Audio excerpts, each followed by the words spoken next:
Welcome everyone to Friday 15. My name is Brian Beck. I'm here with Andy Hoare, my partner at the Master B2B e-commerce community and thought leadership series. Welcome everyone. Welcome Andy to another Friday 15. We've got an exciting one today. Man, the band sounded particularly inspired today. They were. That's right. That's right. They're excited. Yep, they were getting ready for their world tour. Anyway, everyone got a great session today. But of course, as usual, first we're going to go to our breaking news. Andy, did you see this? Lowe's said homeowners remain reluctant to remodel. Lowe's released its earnings, and it's interesting that the consumer side was flat or down, and what's picking them up is B2B. Lowe's predicts total sales will rise 7 to 9% from fiscal year 2025, but that's largely from the boost provided by the acquisition of FBM, Foundation Building Materials, and Artisan Design Group. The company has generated revenue growth through its business supplying professional builders. Comparable sales are expected to be flat to up 2% as compared to last year. Andy, it's all B2B driving results for Lowe's. What do you think? We're seeing a familiar story here again with a lot of these companies. Sales are up largely due to B2B. Yep. Profits are down largely due to the tariffs and Sure. the fallout from that. Yep. Many of these companies are using AI pretty actively, and either because of that or as an excuse for that, they're laying off white-collar workers, calling it efficiencies. But yeah, it's very clear that B2B is becoming a core driver here of a lot of these companies. Home Depot is not different from this. We're just starting to see now that the consumer side of this, because they said in the article there, people are not necessarily remodeling their homes, but there's a lot of work going on the B2B side. And so there's a lot of interesting rediscovery of B2B happening among the B2C companies. Well, that's what's fascinating, Andy. And we're going to have some announcements this year that talk about that. And frankly, we're getting more and more interest from the B2C world in exploring this B2B side of things, simply because it's where the growth is. It's more profitable. It's not that it's necessarily less competitive, but there's more opportunity to bring differentiation through digital tools and things, because frankly, as we've talked about and preached for years, B2B is behind where B2C is in many ways. So, and this all is going to be a major theme of our summit, which is coming up in just a couple of weeks at the University of Chicago, March 10th and 11th. Folks, we are pretty much full. I think we're about to start a wait list, but if you want to join us, we still have a few seats left for practitioners, executives at manufacturers and distributors. Go to our website, masterb2b.com, go to events, and you can apply to attend there. So, and this could be really exciting over 2 days. And one of our top themes, of course, is all going to be about AI, which is our topic today. And in fact, we're previewing one of our roundtable sessions today that will be running at the summit. We have a special guest going to be on with us to talk about, is AI more about making money or saving money? How should companies think about it? How should they be, making the business case for these investments? And this is a major topic, and one that, obviously we've talked a lot about AI, Andy, in recent weeks on our Friday 15, but it's top of mind, and it's what a lot of our community is really struggling with. So here's some data I want to share to frame our conversation today in our guest appearance. 49% of companies that are using AI report that they're getting savings. Sector leaders, the highest cost reductions are seen in supply chain. 46% of sector leaders said that, especially in back office and compliance automation. And there are also companies that are doing this successfully are also seeing productivity gains. Gen AI has shown the average labor cost savings of 25% for specific tasks, although the enterprise-wide impact is often close to 5% due to scaling challenges. That's from Wharton. So good information. Any reactions to this one? Yeah, 2 quick comments. Everybody wants to talk about the front end. Yeah, AI has a lot of impact on, what people are doing in terms of discovery and personalization and all that good stuff. But there's a whole ton of stuff that's happening on the back end where there's complete inefficiencies around where products are located, selecting things, optimizing this. I think there's a revolution taking place on the back end. That's what this research showed about the supply chain. Yeah, absolutely. And then also this notion about labor costs coming down. I thought it was fascinating. The productivity gains. If you go back to that slide for just a second, the second point about productivity. Yep. Yeah. For specific tasks, it's 25%, but enterprise wide, it's 5% due to scaling challenges. Is that AI's issue, Or is that the enterprise's issue? I think it's the enterprise actually. People are not changing how they work. They're just we talked about this last week and before. They plug in the AI. It makes a marginal to no difference because they're not thinking differently about how to use the technology for what it's really good at. Right. Exactly.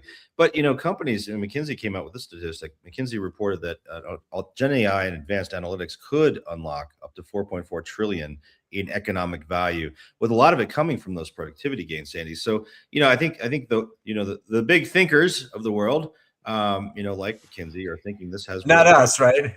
Not us. No, we're the little thinkers.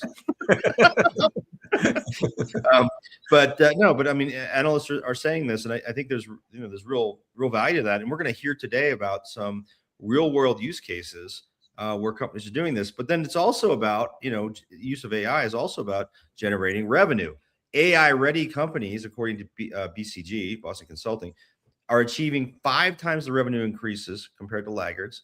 And 82% of the top performing companies now target growth and innovation with AI, whereas only 50% of what they deem as average companies, I don't know how they define that, but average companies do.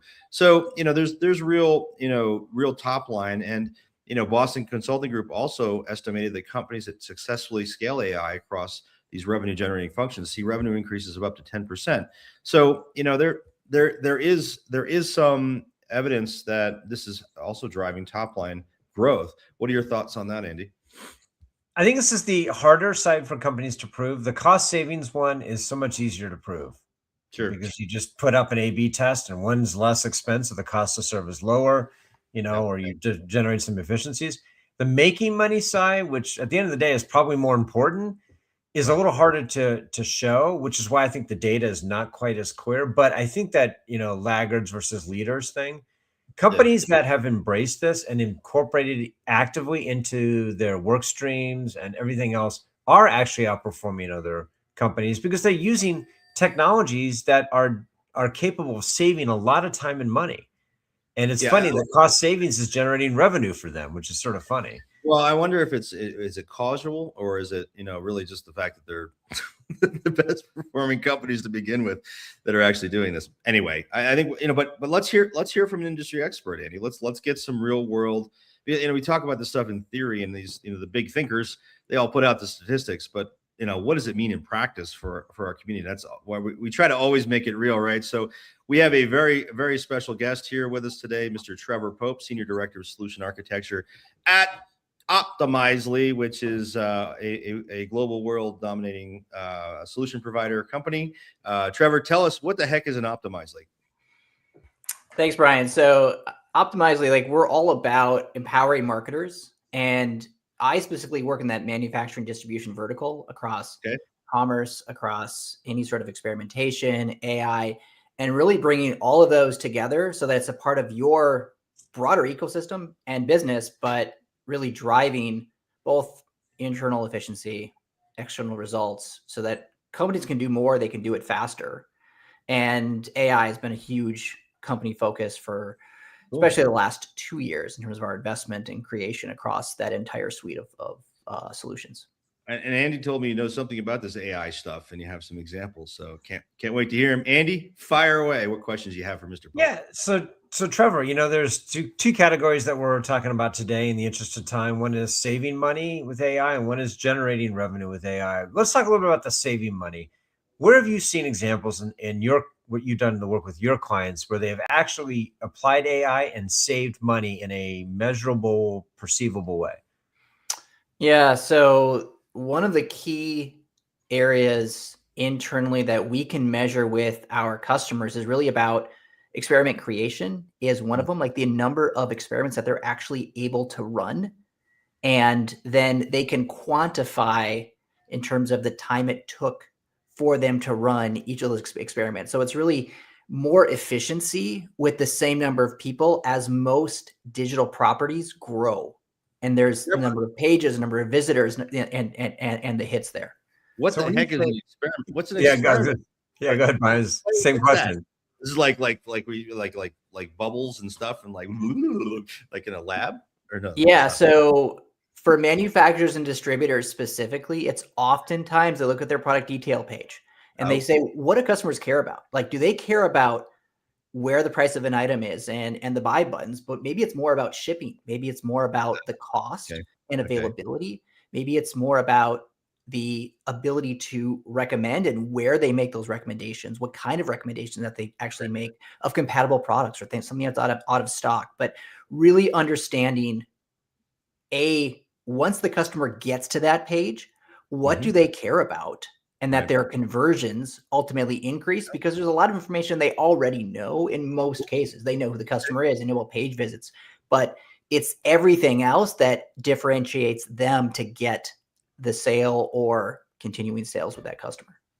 Got it. So it's not Dr. Evil sitting in the lab pouring chemicals into beakers. This is actually digital for different versions of the page or the digital experience that allow the seller to better to optimize, right? So tell us more about how AI is used in that process now. So number one, it's, if we're just looking at an experiment, it's saying, well, tell me maybe ideas for what I should do on this page itself, on a PDP, on a campaign landing page, if you're doing it with your homepage, or your customer generation, maybe it's lead generation about quotes and other pieces, but it's getting ideas, it's improving the experiment itself and saying like, well, some of the variations you should actually try, and looking at past data and saying, well, this is what has worked. This is what has not worked. This is how you can keep from duplicating that. These are the items that you should measure to make that successful. And then it's analysis on the back end. So ultimately the saving money part of that is that human effort has oftentimes been a major bottleneck in that process. Human effort with regard to analysis, right? So you can test everything, but you just have a bunch of results that you don't have any time to evaluate, right? But what you're saying is that AI can tear through all those results and actually derive meaning out of it, right? Correct. But it's analysis and it's setup, Andy. The other piece that we've seen that every customer that I talked to told me was that they're actually using AI to write code. And specifically in that code, they don't use developers. These are non-developers who have maybe some technical chops that can get the change, the template, the modification that they want to have to create those variations. So it's not that they're waiting for a developer to do that or hiring an outside consulting or, someone else is doing support on their website. They can do it themselves, and that saves tremendous money and as well as time. So it's both, how long does it take to do that? It's also velocity. Like they can just run more and find out more. And that has been a major time savings. The other one has been like stuff like SEO, GEO. You don't have to be an expert. You can use AI analysis of your site, both on the underlying data that you don't see and the information that you do see, just to help identify what the changes are. Some customers are actually making updates to the data itself and pictures and metadata and open graph tags and things like that, which ultimately have a bigger impact. But it's both understand what to do and then on the getting the job done side. So it's inexpensive expertise, as it sounds like, was on the cost saving side. Yeah, expertise that is expensive if you go out and get it. Like it can be really expensive. And then you also can't necessarily do that every month, every week. You have to maybe do it every 6 months or a year when you do website redesign. Like this is, for what should be a dynamic environment, this can be, keeping it from being updated if you don't have that capability. This sounds great, Mr. Pope, but show me the money. Does it actually work? Where do we actually get? Give me an example. Yeah. So, one specific example around money savings, is just that we've had people who have like one person is now able to run the entire experimentation program within that company and do all of the impact. So that, they're seeing like 25% savings in terms of people's time. I see. And that's the quantification that we're typically seeing for the save money on the resource side. Again, I think most people actually buy AI or invest in this to make money. Right. The money savings is the initial impact that we're seeing at our customers. All right. So how about the other side? And you got some questions there. You just said it. How do we make money? How do we make money? Show me the money. The first part, that's out there, whether it's AI recommendations or content recommendations, specifically around products, right? People want add to cart, they want throughput, they want to add more. That is still continuing, and that's anywhere from the 5% gains in terms of overall revenue that we're able to attribute to those. Sometimes those disappear, especially when it becomes a recurring product that their customers continue to order. You look at average order values, look at share of wallet with those customers. We have another mid-sized distributor who in 90 days increased their sales $250,000 that they were to measure because of specific changes to shipping, specific changes to product detail and their conversion rates. Okay. That was specific to just running experiments and the gains that they made and actually understanding what their customers needed. So you keep talking about shipping. So what's that? It means you're basically optimizing the amount they're charging, where it's presented, what's the specific thing, like, for example, that distributor did? Did they change how it was presented on the page or what they charge for shipping? It was all about how it's presented to the customers, because the customers, in their case, were not measured on the price of the product. They were measured on the cost of the shipping. And so they're willing to pay whatever for the product, but they figured out very quickly that shipping was a major differentiator that the reporting side at their customer analyzed. So if they worked on shipping and their price was actually inflated on the product, they could win the sale much more often. Okay. Because they understood it. The other part beyond price, Brian, was when could they get it? And by being really clear when they could get it, or how the customer could find out if they called somebody, or getting more information on availability and which day it would get there. Those were major drivers in that customer understanding if they're going to order it from them or not. So, Mr. Pope, I was using Optimizely to optimize everything 10 years ago, and it was I was a customer of Optimizely. I don't remember which company. I think it may have been Harbor Freight. I don't remember, but anyhow, really great A/B testing, multivariate testing, etc. And I was on the consumer side. But help me understand where's AI actually used here? Because are we just repackaging solutions and saying, now we're AI, but really been doing the same thing for 10 years? That's my experience, and I hear you when you're talking about recommendations on where to test or how to test or interpreting results. Is that really the only place, or is AI being used to inform the actual recommendation itself? Is anything baked in there? Yeah, I mean, AI product recommendations is I think like tried and true and kind of been there in terms of our AI specifically, which is what I can talk to. So we're powered by Gemini in the back end as an LLM, and then we're loading a ton of marketing data and information that we've learned about data points into that. So we're really kind of that last mile AI marketing intelligence that more than a general answer that you might get from a general AI solution, our Opal, which is standalone in and of itself plugged into products, it's not just a button inside of a product. It's both, right? So it's that full general AI chat with our expertise that we load in, so that our experimentation ideas, so that our analysis of the results and what they're doing combines both their data set and the general learnings that we're continually loading into it about what wins and about what really helps marketers. So it's really both from our side. It's not AI 10 years ago. In fact, it's one of the most massively changing, continually updating products out there. I would agree with you there, Trevor, because one of the hardest parts I always had with testing, using your platform and some others, was the analysis. What is it exactly telling us? Yep. And sometimes it's so close that you don't know. And so if AI can help with that, that's fabulous. Want to get your reaction to this. This is a poll we posted to our community. We asked, what is your highest priority when it comes to using AI? We said, was it saving money, making money, improving customer experience?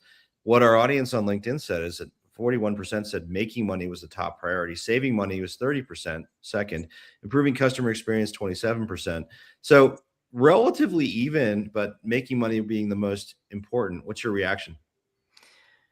Well, what we see is that making money is the reason that they buy, right? Like that's absolutely there. I think that team efficiency is one of the key underpinnings of that. And most companies are being asked to do more with less.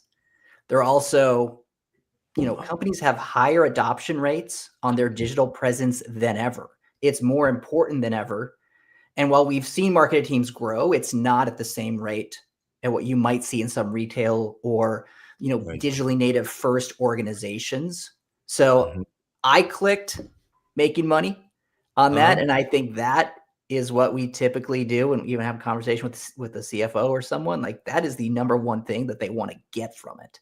Yeah, and I think that, that's funny. I think making money is the reason people start the process. Saving money is why they renew the process.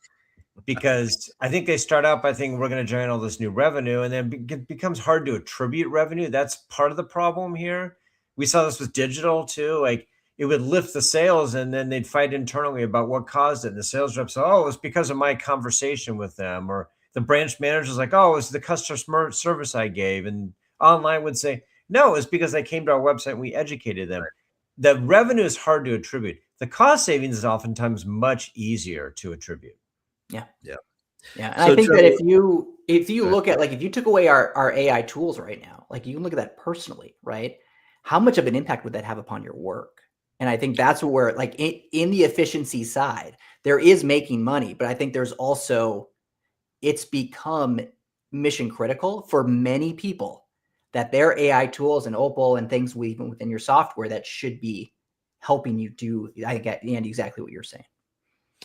Awesome. Well, Mr. Pope, we are out of time here today, but we're excited about the roundtable you're going to be running at our summit in 2 weeks. Anything else you want to highlight that people will be hearing at that real world use cases? What else are you going to be diving into?